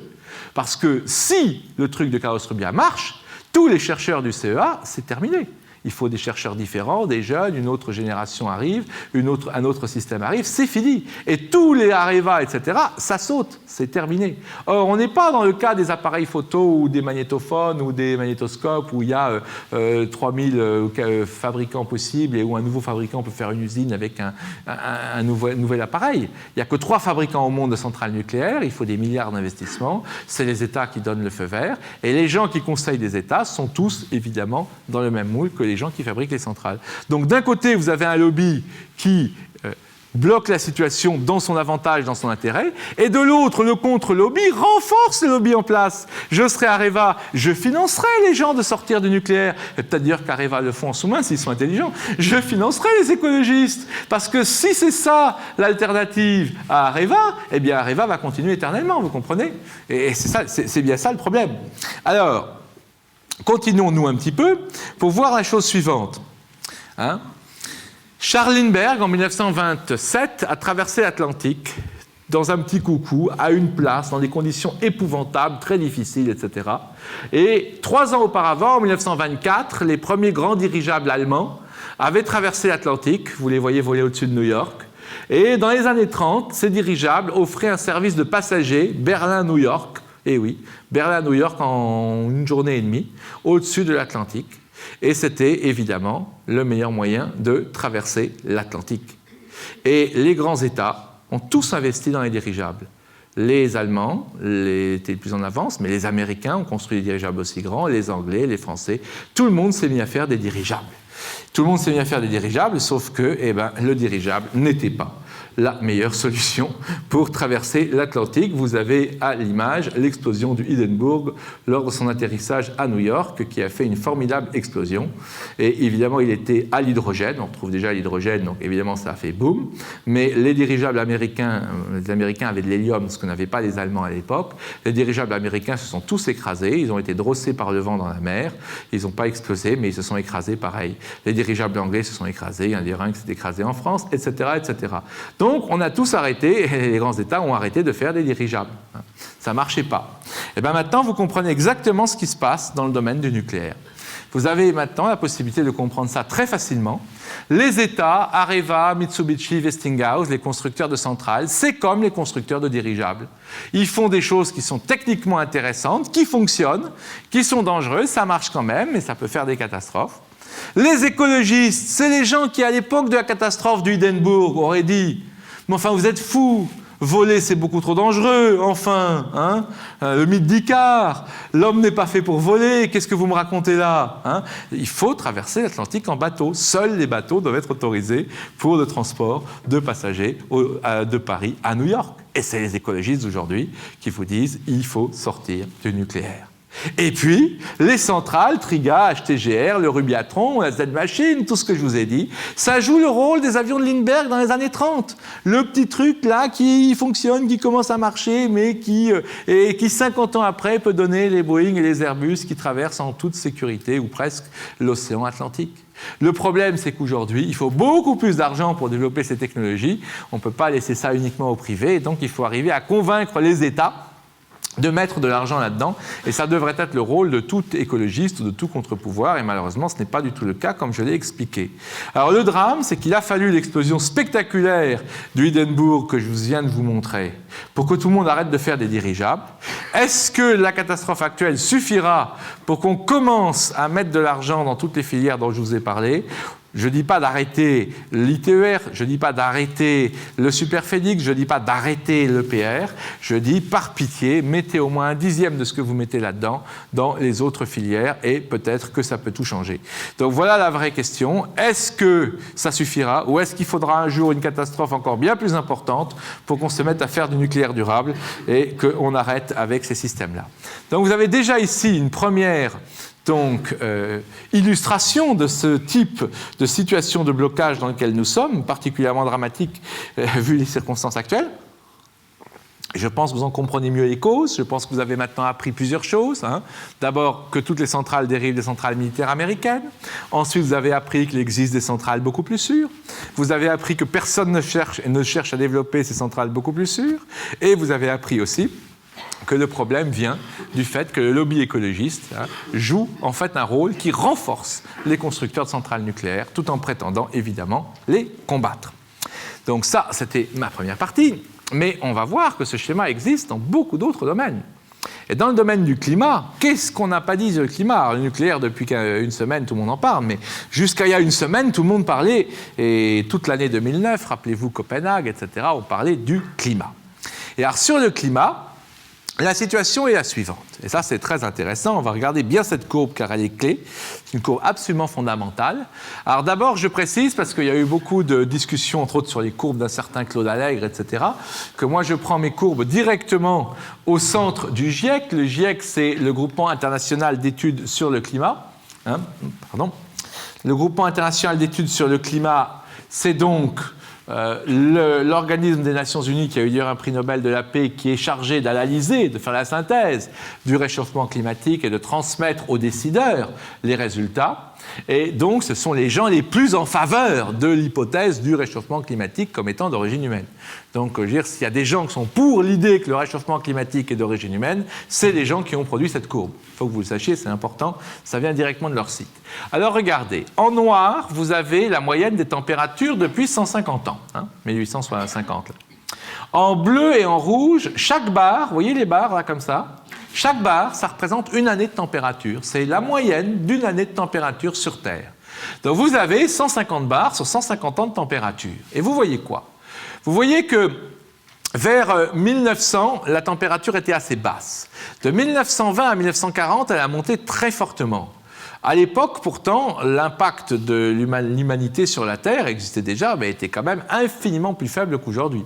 L'industrie en 1900 et l'émission de gaz carbonique en 1900 ou même en 1920 n'a strictement rien à voir avec l'émission d'aujourd'hui. En 1940, au moment où les émissions commencent vraiment, on voit une baisse qui va durer, baisse et stagnation, jusque vers 1975 à peu près. À partir des années 80, on constate une hausse extrêmement rapide, encore plus rapide que la hausse précédente, qui était déjà assez rapide, et cette hausse va jusque dans les années 2000. Et comme vous le constatez, dans les années 2000, vous avez ce fameux plateau-là, qui fait beaucoup discuter, qui est très intéressant, même s'il n'y a pas une preuve ni dans un sens, ni dans l'autre. Donc cette courbe vous montre une chose évidente. Depuis 1900, la température sur Terre s'est beaucoup réchauffée, en 2 fois, avec un plateau ou une baisse au milieu. Donc la température s'est beaucoup réchauffée, c'est indéniable. Elle s'est réchauffée en moyenne de 0,8 degrés. Regardez, on est à 0,4, là on est à plus 4. Donc de 0,8 degrés, hein, c'est-à-dire c'est quand même beaucoup, effectivement, c'est presque 1 degré en un siècle. Donc ça, c'est le réchauffement de la température sur la Terre. Maintenant, notez cette expression qui est quand même assez amusante. La température de 2008, c'est ici 2008, hein, est la 10e la plus chaude de tous les temps. En fait, il faudrait dire que c'est la moins chaude de la décennie. Et ce serait moins spectaculaire de dire que c'est la moins chaude de la décennie que de dire que c'est la 10e la plus chaude de tous les temps. En 2009, ça s'est aggravé un petit peu, puisque regardez la température en 2009, ça c'est 2008, 2009 c'est remonté. Donc le plateau qui était presque un peu orienté à la baisse, mais pas vraiment, c'est pas significatif, il est stable. Et là, de nouveau, le commentaire dit cette série montre que la température, etc., est la 6e année la plus chaude. La 6e année la plus chaude, elle n'est dépassée que par 98, 2005, 2003, 2002, 2004. En 2008, ils avaient écrit « Cette année est la 10e la plus chaude de tous les temps. Elle n'est dépassée que par 2000, 2001, 2002, 2003, 2004, 2005, 2006, 2007. » Bon, c'est quand même... Évidemment, ça trompe personne, parce que quand on voit ça, on voit bien qu'il y a un plateau. Mais ça, il faut aller le chercher au centre même du GIEC, sur le CRU, le Climate Research Unit, dirigé par un certain Phil Jones, dont on reparlera dans un instant. Donc ça, c'est la réalité des faits, et c'est la réalité des faits au moment où se réunit le fameux truc de Copenhague, où tous les chefs d'État, et on nous a bassiné pendant des mois et des mois du réchauffement climatique. On ne nous a jamais montré cette courbe. Personne n'a vu cette courbe. Et je suis prêt à parier très cher que Nicolas Sarkozy et Obama, avant d'arriver à Copenhague, aucun de leurs conseillers, jamais, ne leur a montré cette courbe. Pour une raison très simple, c'est que leurs conseillers sont tous des gens qui sont en lien avec les réseaux écologistes, que les réseaux écologistes ont du poids politique, et que donc il n'était pas question de montrer quelque chose. Vous savez, à l'époque, chez les communistes, on expliquait il ne faut pas désespérer Billancourt, il ne faut pas dire les crimes de Staline. C'est grave parce que sinon on va désespérer les ouvriers de Renault. Et bien c'est pareil, il ne faut pas désespérer les bonnes volontés écologiques. Donc il ne faut pas raconter aux gens la vérité. Et donc, alors qu'attention, l'existence de ce plateau de 10 ans n'infirme pas la thèse que le réchauffement climatique est d'origine humaine. Il va peut-être repartir demain, mais évidemment ça ne le renforce pas. Mais le problème, c'est de dire la vérité. Si vous dites aux gens que la catastrophe est aussi grave que Three Mile Island et Tchernobyl, vous racontez n'importe quoi. Et donc, vous ne favorisez pas la cause que vous défendez. Si vous dites aux gens que le réchauffement climatique a continué depuis 10 ans, ce que disent beaucoup de gens, eh bien, vous, évidemment, déconsidérez et dévalorisez l'écologie. Et c'est très grave. Et voilà comment on fait. Regardez, c'est très astucieux. Vous avez bien vu ma courbe, là. Regardez bien. Maintenant, regardez. Voilà comment on présente le truc. Alors ça, vous le verrez sur tous les sites de Sylvestre Huet, de tous les gens, Stéphane Foucard, les gens du Monde, de Libération, qui sont tous des réchauffistes, si j'ose dire, fanatiques, réchauffistes au sens de le réchauffement climatique est d'origine humaine. Eh bien, regardez comment ils vous le présentent. C'est génial. Ils disent oui, c'est pas faux. Ce qui est génial, c'est que c'est une complète désinformation et que c'est pas faux. Et oui, regardez. Ils vous le présentent par tranche de 10 ans. Donc ils vous disent, les années 2000 sont les plus chaudes de tous les temps. Regardez comme ça s'est aggravé. Regardez, monsieur, madame, la gravité de la situation. Sauf que vous avez tous vu que la réalité, c'est ça. C'est-à-dire que l'information essentielle, celle que la hausse énorme des années 80-90 a cessé en l'an 2000, cette information-là, elle passe totalement à la poubelle, évidemment. Et ce n'est pas un hasard, évidemment, si on vous présente les choses comme ça. C'est pour ça que l'autre courbe, vous l'avez, pour la plupart d'entre vous, probablement, même maintenant, même au moment où il y a tous ces doutes sur le réchauffement climatique, vous ne l'avez jamais vu. Quand j'ai découvert cette courbe, moi, en janvier 2010, un mois après Copenhague, ça a été une des motivations d'écrire ce livre. Parce que je prétends que je suis quelqu'un de bien informé et j'ai suivi beaucoup de débats, il y a eu énormément de choses sur le réchauffement climatique. Quand j'ai vu la courbe précédente, je me suis dit, ça c'est quand même incroyable. Et personne ne le dit. Mais ça ne s'arrête pas là. Si vous avez des gens comme les journalistes du Monde ou de Libération, ou même dans le Figaro aussi, il n'y a que le Figaro Magazine qui a fait des articles un peu différents, vous avez des gens qui vous disent, mais j'ai des enregistrements audio, on peut le voir, du journaliste science Sylvestre Huet, par exemple, de Libération, on lui dit, mais il y a un plateau depuis 10 ans, expliquez-moi pourquoi. Et non, il n'y a pas de plateau, les gens qui disent ça sont des menteurs, il n'y a absolument pas de... Mais non, c'est un pur mensonge. Moi, j'ai affronté un certain Dominique Bourg, qui est un bras droit de Nicolas Hulot, philosophe à la radio, et on était en duplex, on n'était pas dans le même studio, on n'était pas en face à face, mais lui m'a dit tout à fait, mais vraiment avec une décontraction absolue. Il a dit, mais non, monsieur Stone, vous racontez n'importe quoi, il n'y a jamais eu de plateau, absolument pas eu de plateau, non, je lui ai dit, écoutez, vous êtes un menteur, et il m'a dit, vous êtes un menteur, donc évidemment, pour le public, c'était pas intéressant, parce qu'on ne peut pas trancher. Bon, là où ça devient quand même intéressant, je l'ai envoyé aux journalistes de la radio après, c'est que Jean Jouzel, c'est le vice-président du GIEC, donc c'est le numéro 1 en France des pro-réchauffistes, du réchauffement climatique d'origine humaine. Il était jusqu'au cou dans le Grenelle de l'environnement. Jean Jouzel a dit dans plusieurs journaux, et je le cite, « Il est exact qu'il y a une pause dans le réchauffement ». Évidemment, pour lui, ça ne remet pas en cause, sinon il se tirait une balle dans les deux pieds, ça ne remet pas en cause sa théorie. Il dit « Nous sommes bien en période de réchauffement parce que la première décennie du XXIe siècle sera la plus chaude. » Et oui, il vous fait le coup de la décennie, là. La première décennie du XXIe siècle, 2009, sera la plus chaude que nous ayons connue depuis 150 ans. C'est-à-dire que là, il vous fait le coup, évidemment, de vous le présenter par décennie. C'est parfaitement exact. Et il vous dira, effectivement, avec Valérie Masson-Delmotte, autre membre du GIEC, qui a fait une pétition contre Claude Allègre et Vincent Courtillot, qui a fait pas mal de bruit. Vous avez peut-être entendu cela dans la presse. Ils ont demandé, en somme, au gouvernement de condamner officiellement les scientifiques qui étaient critiques du réchauffement climatique comme étant d'origine humaine. Valérie Masson-Delmotte est honnête. Elle dit que le réchauffement en cours marque une pause, en moyenne, pour l'ensemble de la planète. Elle dit « Ce n'est pas extraordinaire si on se réfère à la variabilité du climat au cours du XXe siècle ». Je veux bien. Le problème, c'est que si vous regardez la prédiction du GIEC en 2001, vous avez ici les prédictions du GIEC pour le XXIe siècle. Alors ici, ça part de l'an 1000. Vous avez ici 1900. Vous avez ici la montée 1900-1940. Ça, ce n'est pas le plateau actuel. C'est le 1940-1970, vous savez, quand c'est baissé. Ça, c'est la montée de 1980 à 2000. Et vous voyez bien qu'il y a plein d'hypothèses, mais qu'il n'y a absolument aucun plateau ici. Donc, ce n'est pas pour autant, encore une fois, que le GIEC se trompe. Ce n'est pas pour autant qu'on peut conclure cocorico, alléluia, le réchauffement climatique n'est pas d'origine humaine. On va peut-être pouvoir le conclure bientôt, mais pas aujourd'hui, c'est trop tôt. Il faut être très rigoureux. Mais quand même, c'est une information très importante. Tous les chefs d'État de la planète se réunissent pour parler de réchauffement climatique. Je suis sûr qu'il n'y en a pas un seul qui savait que le réchauffement climatique s'était arrêté depuis 10 ans. Vous vous rendez compte de la situation ? L'information la plus importante, on a réuni tous les chefs d'État de la planète pendant plusieurs jours. L'information la plus importante, c'est quoi l'information la plus importante sur l'état du réchauffement climatique ? C'est quand même la courbe de réchauffement. Bon, si vous regardez ce qui se passe avec le GIEC, dans le rapport de 2001, qui donne cette belle courbe de prédiction, la courbe du GIEC dans le rapport de 2001, c'est celle-là. Sauf qu'évidemment, elle s'arrête en l'an 2000, et donc elle s'arrête ici. Donc elle a une tête extrêmement effrayante, puisqu'elle monte comme ça jusque-là. Et vous savez quoi ? Cette courbe-là, dans le rapport du GIEC de 2007, celui qui a eu le prix Nobel, elle n'y est pas. Il n'y a aucune dans le rapport fait pour les décideurs, pour les chefs d'État, il y a un petit rapport de 20 pages, parce que le GIEC, c'est un rapport de 1000 pages. Dans ce petit rapport, en 2000, première page du rapport, cette courbe, mais arrêtée en 2000, 2007, la courbe n'y est pas. Cette courbe-là n'y est pas. Sous d'autres formes bien cachées, sous une courbe de variation de la température de la mer, on trouve une courbe de variation de la température terrestre globale, présentée de façon complètement différente, pas du tout aussi claire. Et si on regarde avec une loupe et si on connaît bien les statistiques, on peut voir qu'il y a un plateau. Donc, ils peuvent dire, non, on a dit, regardez, c'était caché là, à telle page. Mais évidemment, l'information est complètement zappée pour les chefs d'État. C'est quand même quelque chose de très, très important à savoir. Hein.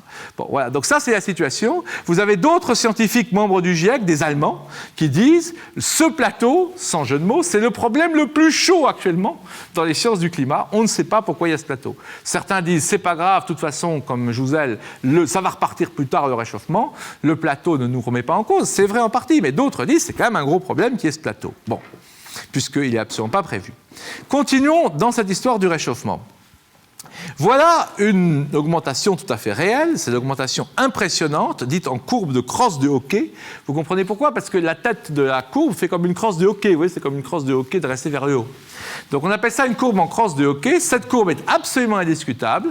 C'est l'augmentation massive au cours de la deuxième partie du XXe siècle de la concentration en gaz carbonique dans l'atmosphère. Il n'y a rien à dire, c'est évident, et c'est totalement d'origine humaine, évidemment. Cette massive augmentation est due au fait qu'on brûle le pétrole, le gaz, le charbon, etc., aucun doute. Mais cela est-il lié à l'augmentation de la température? Pendant des années, on a dit oui, parce que dans le passé, regardez, là, c'est sur 400 000 ans, on prélève des calottes glaciaires au pôle Nord. C'est au pôle Sud, au Groenland, pas au pôle Nord, parce que au pôle Nord, c'est de la mer, mais la glace de mer, mais au Groenland ou au pôle Sud. On analyse les bulles d'air emprisonnées dans des glaces qui ont 400 000 ans et même 800 000 ans. À l'époque, c'était 400 000, maintenant, c'est 800 000 ans. On analyse les bulles d'air et on regarde la concentration en gaz carbonique. C'est un travail de fourmi extraordinaire qui permet de montrer cette courbe-là. Vous avez d'un côté, ici, la courbe de concentration en gaz carbonique que vous avez ici en rouge, vous voyez, tchac, tchac, tchac, tchac, tchac, tchac, tchac, et vous avez effectivement la température en bleu. Et évidemment, c'est un des grands arguments du film d'Al Gore, il vous présente ça et il dit, vous voyez bien, même un enfant peut voir que chaque fois que la température monte, eh bien effectivement, par chaque fois que le gaz carbonique monte, ça en rouge, ça déclenche une augmentation de la température en bleu. D'accord? Oui, mais d'accord, mais qui est le premier? Alors, on a fait une analyse très fine et on a réussi à trouver récemment dans un papier co-signé, tenez-vous bien, par le fameux Jean Jouzel, donc il ne le cache pas. On a publié il y a 4 ans un papier dans lequel on montre que chaque fois, 800 ans avant l'augmentation du gaz carbonique, il y a une augmentation de la température. Donc l'augmentation de la température, toutes ces pics que vous avez là en bleu, est première de 800 ans par rapport à l'augmentation du gaz carbonique. Alors, ça ne veut pas dire que s'il n'y a pas beaucoup de gaz carbonique, ça ne va pas faire d'augmentation de la température. Mais ça veut dire que dans le passé, les augmentations de gaz carbonique que l'on a déjà eues, ces augmentations-là ne sont pas forcément ou a priori pas du tout responsables de l'augmentation de température. C'est l'augmentation de température due à d'autres causes qui était responsable de l'augmentation de gaz carbonique. C'est quand même très important à le savoir, on ne le sait pas beaucoup non plus. Donc ça, c'est un autre argument. Mais il y a un autre problème. Je vous ai montré tout à l'heure ces fameuses courbes en crosse de hockey. Regardez bien cette courbe-là. Ça, c'est la courbe d'augmentation du gaz carbonique. D'accord ? Là, je vous ai dit qu'on a découvert qu'en fait, la corrélation était en sens inverse de ce qu'on croyait. Mais l'augmentation de la température sur la Terre, l'augmentation depuis 1000 ans, eh bien, on a toujours eu des courbes comme ça. On a dit, voilà, au Moyen-Âge, le Groenland était chaud, il y avait de la vigne dans le nord de l'Angleterre, il faisait plus chaud qu'aujourd'hui, ou au moins aussi chaud, il y a un grand débat là-dessus.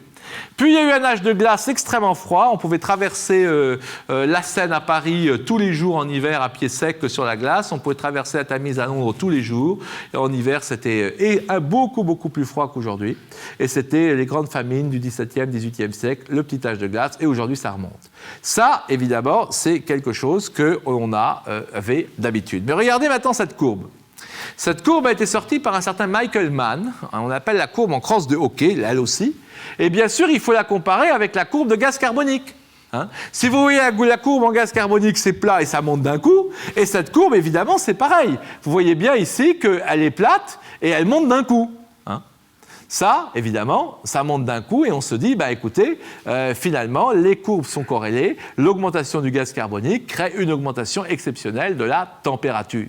Et du coup, il n'y a plus le fameux événement chaud du Moyen-Âge, et surtout, ce qui est encore évidemment plus critiquable, il n'y a plus la période froide, ou presque pas la période froide des années 1800, et alors qu'en 1800, on a déjà des thermomètres, donc on a des relevés évidemment très précis, ce qu'on n'a évidemment pas pour le Moyen-Âge. Donc on sait très bien qu'il faisait plus froid. Donc cette courbe qui réécrit l'histoire a été utilisée de façon massive pour dire aux gens, vous voyez bien qu'il y a la corrélation gaz carbonique, augmentation de la température, et que vous avez plus de gaz carbonique et vous avez d'origine humaine, donc l'augmentation de la température est évidemment d'origine humaine et est liée. Alors il y a plein d'analyses statistiques qui montrent que ce n'est pas une triche, mais la façon dont il a obtenu cette courbe, c'est un choix de méthode statistique. Et si vous lancez au hasard n'importe quel point et que vous appliquez la même méthode à ces points choisis au hasard, vous aurez dans 90% des cas, ou 95%, une courbe en crosse de Hawkey. Donc en fait, c'est essentiellement un artifice. Il avait le droit de le faire, hein, mais il n'a pas précisé dans l'article quand il a publié quelle est la méthode statistique utilisée. Mais quand on creuse un peu, la méthode statistique utilisée, vous avez un excellent livre là-dessus qui s'appelle « Le mythe climatique » des mathématiciens français Benoît Ritaud. Je ne veux surtout pas être technique aujourd'hui, donc je donne juste des pistes. Mais en fait, c'est en grande partie un artefact statistique. Et évidemment, vous pouvez imaginer pourquoi ça a été fait. Alors, depuis qu'on a démontré que cette courbe-là était un artefact statistique, les gens du GIEC, pro-réchauffistes, se sont mis à chercher partout des courbes en crosse de Hawkey. Il faut sauver le soldat Mann. Ça pourrait être une grande production hollywoodienne. Il faut sauver le soldat Mann, Michael Mann, donc l'homme qui a fait cette courbe.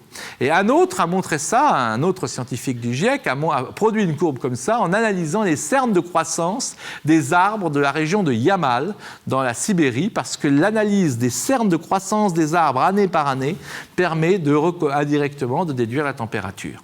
Alors, il a une courbe en crosse de Hawkey, sauf que quand on regarde ces données en détail, on se rend compte que sur la période cruciale des 50 dernières années, il n'a utilisé que 12 arbres, alors que des dizaines d'arbres sont disponibles. Et sur ces 12 arbres, il y en a un qui était vraiment bizarre, étrange, qui fait une déviation énorme par rapport à la moyenne et qui fait à lui tout seul une grande partie du résultat. Donc, en fait, c'est l'arbre qui cache toute la forêt.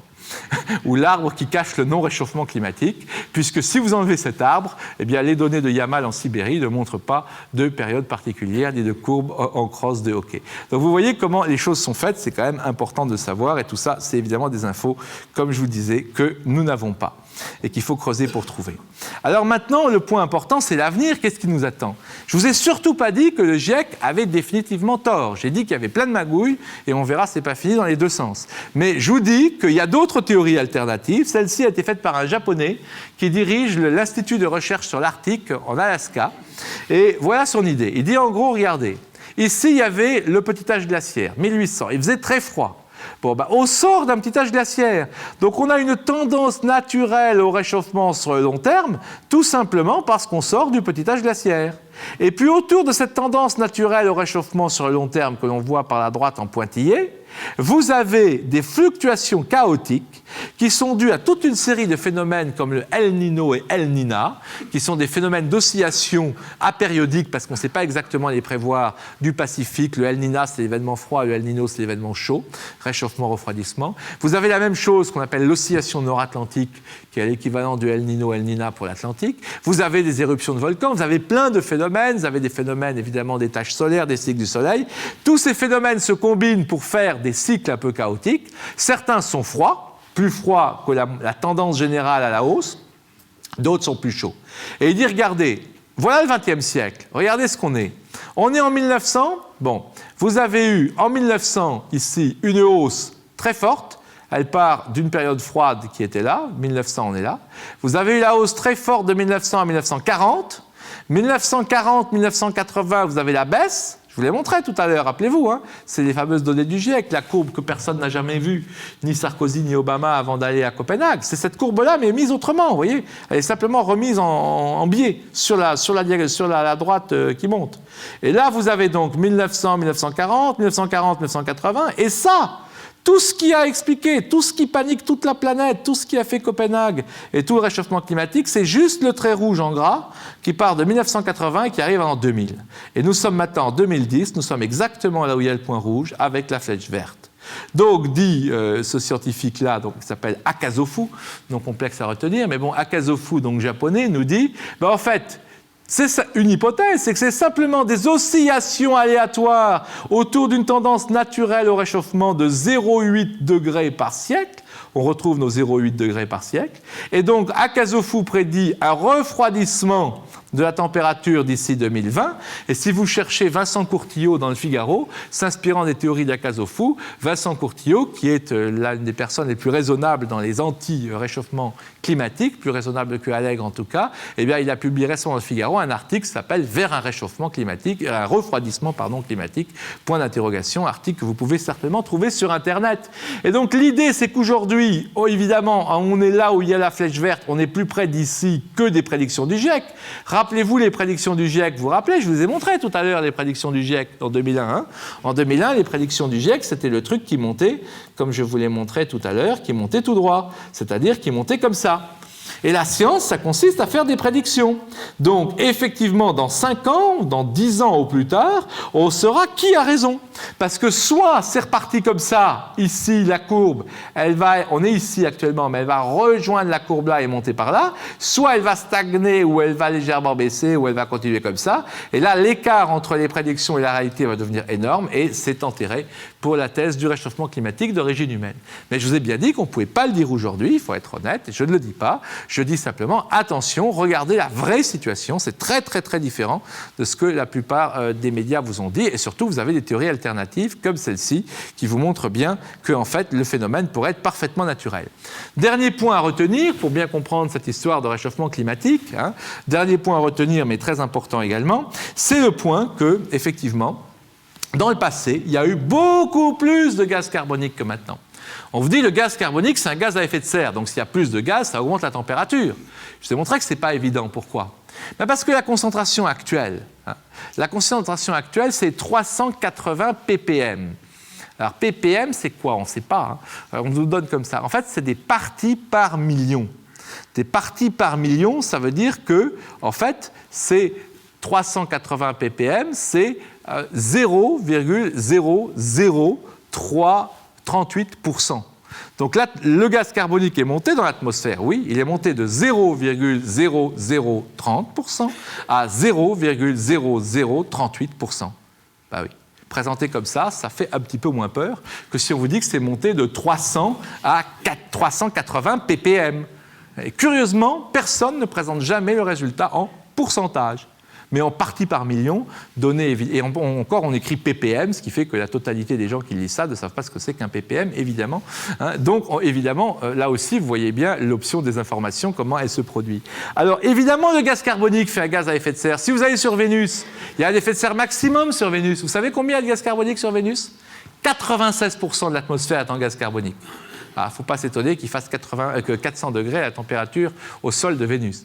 95%. Je ne vous conseille pas d'essayer ne serait-ce que, allez, on va dire 6% du gaz carbonique sur la Terre, 6% d'atmosphère gaz carbonique, ça pourrait être dangereux. Sauf que dans le passé, c'est arrivé. Regardez.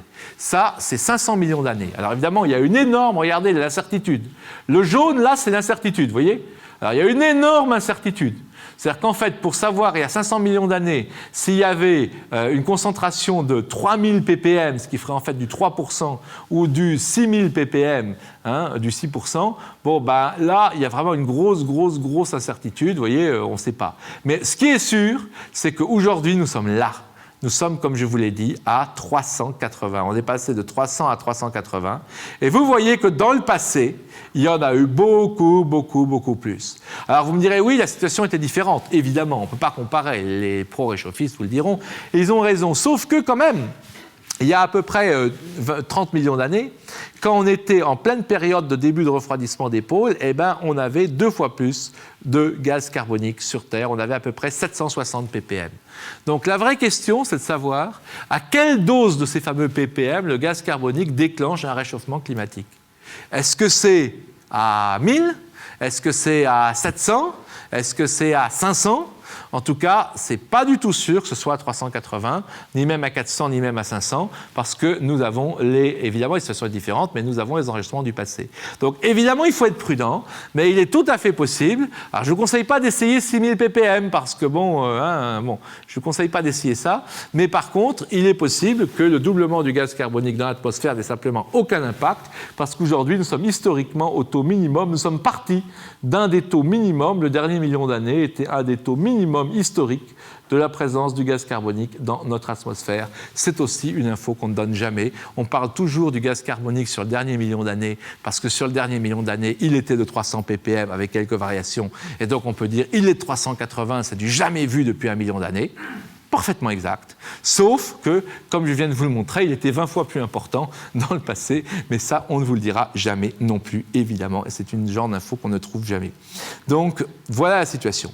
Alors maintenant que vous connaissez les faits, un dernier point, c'est de vous montrer l'incertitude.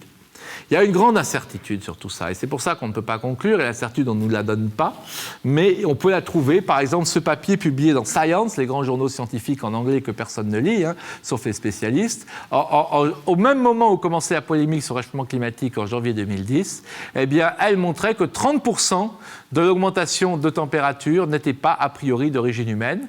C'est un papier fait par la vice-présidente du GIEC, Suzanne Salomon, à la même rang que Jean Jouzel en France, vice-présidente du GIEC. Et en fait, ce qu'elle dit, simplement, je vous le traduis de l'anglais, j'ai mis l'original pour qu'on ne m'accuse pas de truquer les choses, elle analyse la concentration de vapeur stratosphérique et elle montre que ça a décru de 10% après l'an 2000. Et en fait, ce qu'elle dit, c'est qu'elle montre que ceci, eh bien, à cette diminution de 10% de la vapeur d'eau stratosphérique, eh bien, ça a ralenti le taux de croissance de la température entre 2000 et 2009 de près de 25%, comparé à ce que ça aurait été s'il y avait uniquement le gaz carbonique et les autres gaz à effet de serre.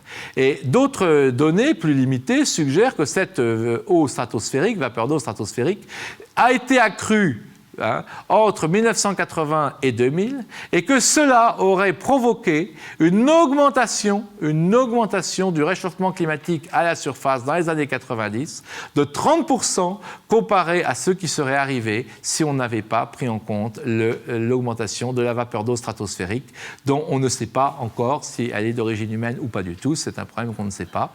Et elle dit que ces découvertes montrent que la vapeur d'eau stratosphérique représente un facteur important du changement de la température à la surface de la Terre. Donc en 2010, on vous dit tout à fait tranquillement que 30% de l'augmentation de la fameuse courbe que je vous ai montrée là, le truc qui monte et qu'il faut expliquer à tout prix parce que toute la menace vient de cette fameuse courbe qui monte entre 1980 et 2000, 30% déjà était a priori pas d'origine humaine, en tout cas n'était pas dû à des questions de CO2. Voilà une information extrêmement importante donnée par la vice-présidente du GIEC.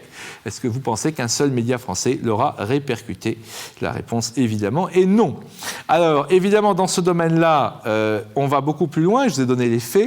Mais il y a de véritables bagarres de chiffonniers qui se déroulent et de désinformation, et c'est là qu'on va retrouver nos deux lobbies, parce qu'il n'y a pas qu'un lobby. Il y a le lobby des gens du GIEC, on l'a vu en action déjà avec plein d'exemples, mais je donne toutes les preuves dans mon livre, et surtout je donne tout il y a un site internet associé à mon livre, où en un seul clic, vous retrouvez toutes les références. C'est-à-dire, vous lisez mon livre, page 95, vous allez sur le site, page 95, vous retrouvez le lien. Parce que retaper les liens Internet, c'est pas possible. Il y a un tas de caractères bizarres et tout, donc vous ne pouvez pas. Vous retrouvez le lien, vous cliquez dessus, vous avez l'information. Donc tout ce que je vais vous dire maintenant, vous pouvez avoir la preuve en allant sur le site avec mon livre en main et en cliquant dessus, et vous aurez évidemment la preuve. Eh bien, le directeur du fameux Climat Research Unit, le type qui fait les fameuses courbes aucun chef d'État ne voit, mais qui sont parfaitement, en tout cas, authentiques et faites par les gens du GIEC sur l'évolution de la température terrestre, c'est un réchauffiste fanatique, évidemment. Et donc, on a mis sur Internet son courriel, ce qui est du piratage, c'est évidemment pas sain du tout, et c'est une très mauvaise chose, mais bon, des espions ou des gens ont piraté sa boîte mail et ont mis tout ce courrier sur Internet, ça s'appelle le ClimateGate, comme le Watergate. Et dans le ClimateGate, c'est très intéressant parce qu'on s'est focalisé sur un mot. Il a dit « J'ai utilisé l'astuce de Mann », le Mann, c'est le fameux Mann de la courbe en crosse de hockey, il a trafiqué. J'ai utilisé l'astuce de Mann pour cacher la baisse de température dans les années 60. Il y a une phrase comme ça. Donc tout le monde s'est focalisé là-dessus, aux États-Unis entre autres, où il y a beaucoup de climato-sceptiques, on y reviendra, très organisés et très puissants.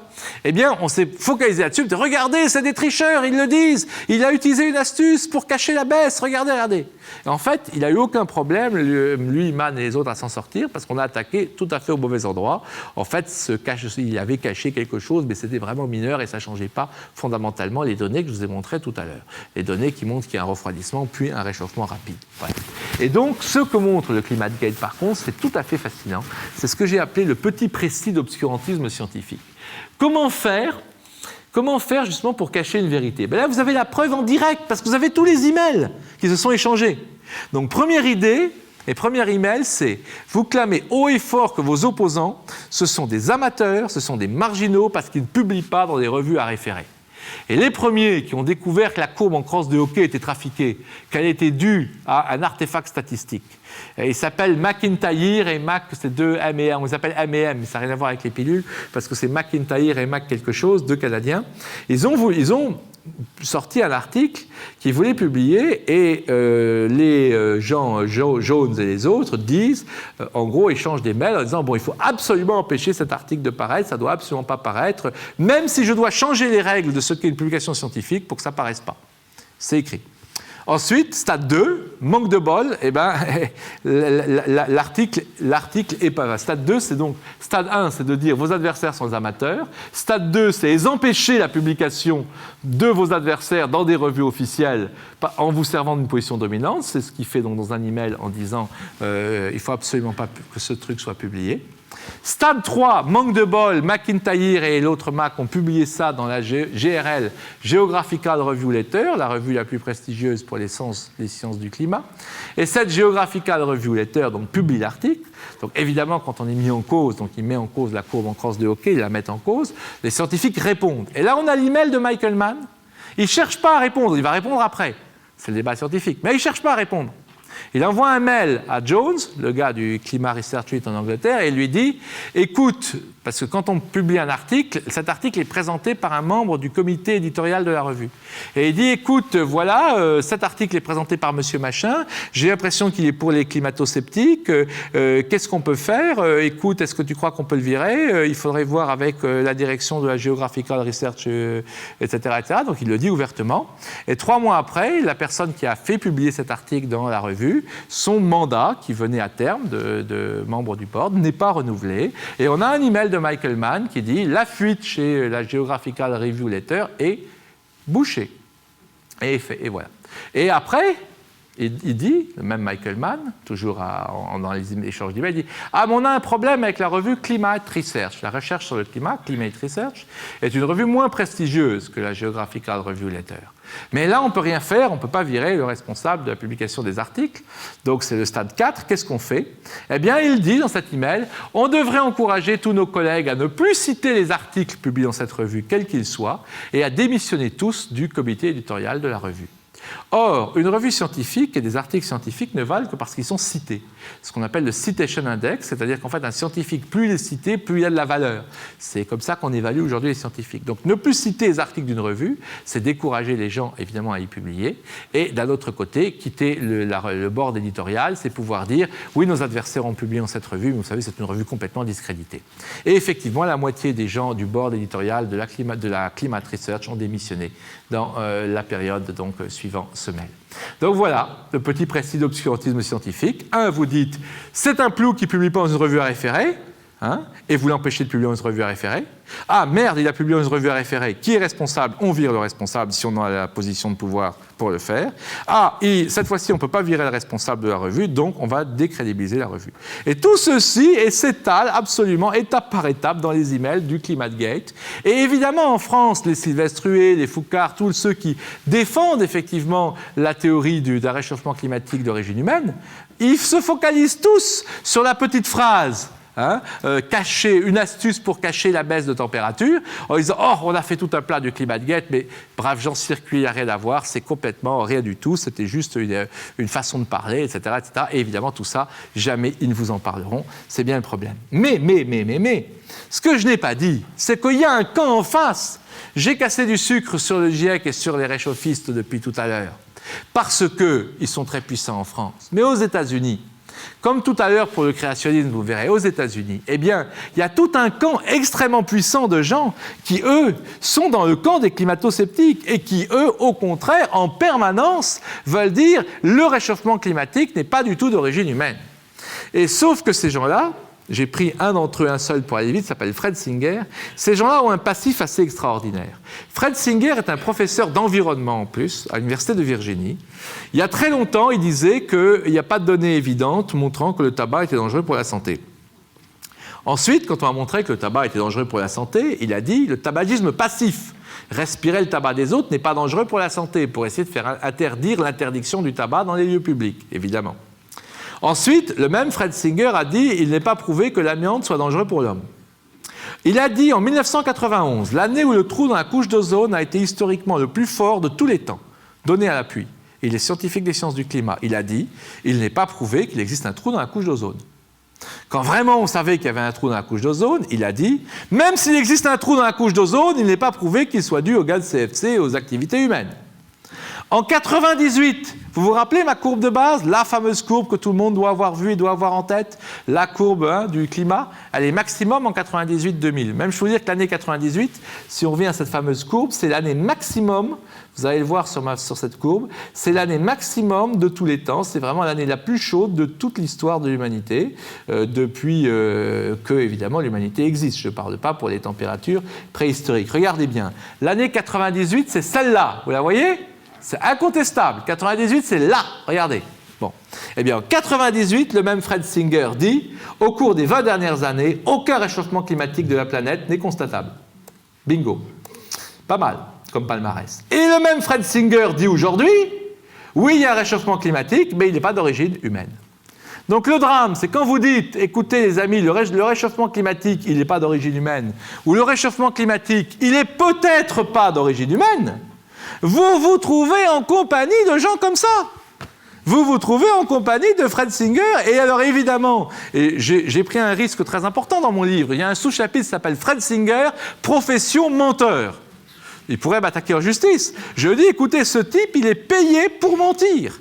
Et on a les preuves. On a les preuves pourquoi ? Parce qu'on a des emails de l'industrie du tabac, parce que ça va dans les deux sens, les diffusions d'emails. Il n'y a pas que contre les écologistes, il y a aussi contre les industriels. Les écologistes ont mis en ligne des emails secrets de l'industrie du tabac, disant qu'ils ont payé l'association de Fred Singer pour faire campagne contre l'idée que le tabagisme passif serait quelque chose de nocif. On a absolument l'email et la preuve, et l'année en 1995 et l'argent qu'il a reçu, etc.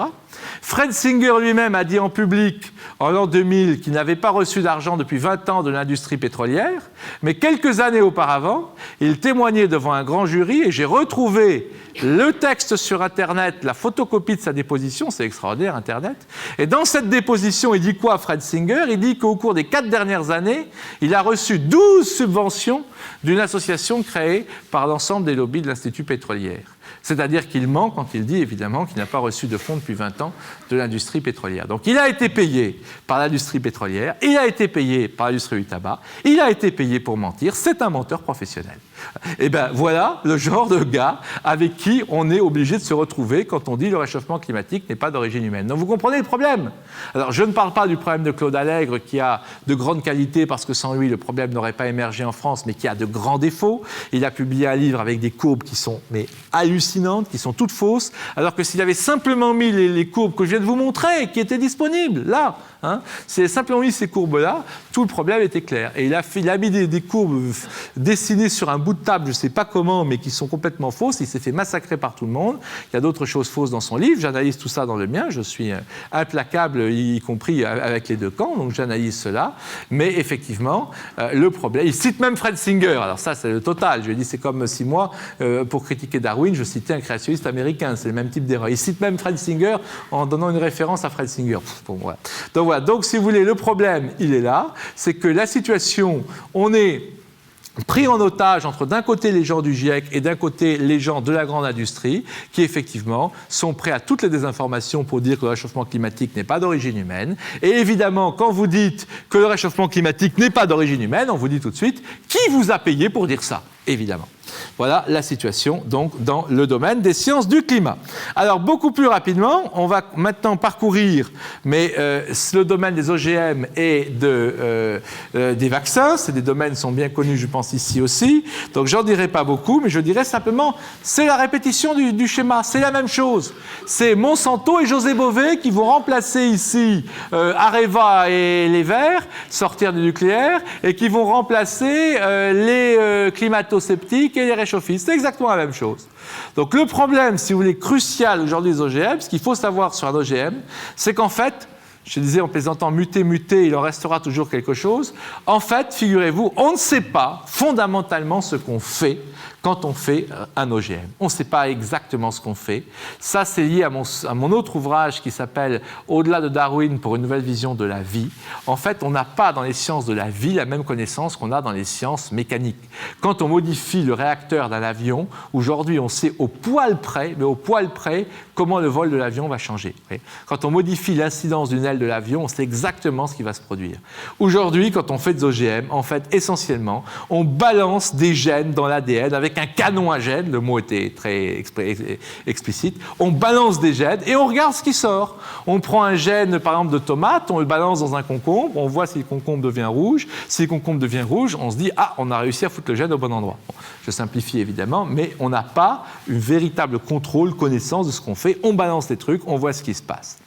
Et alors, il y a un cas très intéressant, un scientifique hongrois travaillant en Angleterre, Arpad Pusztai, j'écorche certainement son nom, qui en 1998 a pris de la lectine, qui n'est pas du tout nocive pour des rats, a mis cette lectine, le gène de la lectine, dans des pommes de terre génétiquement modifiées, l'a donné à manger à des rats, et les rats ont eu des graves malformations des intestins. Donc c'était bizarre, parce que la lectine n'est pas nocive, mais la pomme de terre génétiquement modifiée contenant de la lectine était nocive. Donc, ce n'est pas du tout le gène de lectine qui est nocif. C'est la façon, la manipulation génétique, la façon de transformer la pomme de terre elle-même, le mécanisme elle-même qui est dangereux. Cette découverte, a priori très importante, était dramatique au même moment pour des fabricants comme Monsanto qui allaient mettre sur le marché leurs OGM.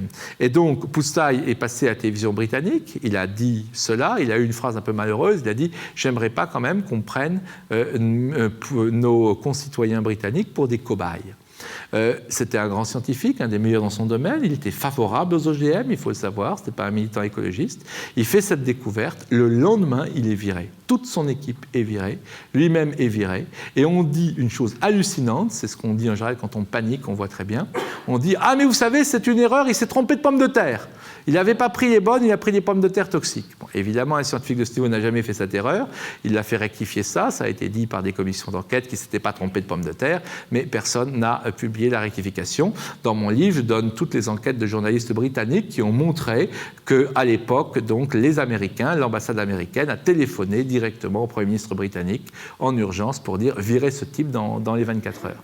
Donc voilà ce genre de choses qui existent et il y en a beaucoup d'autres dans le domaine des OGM, exactement comme dans le domaine du climat, exactement comme dans le reste.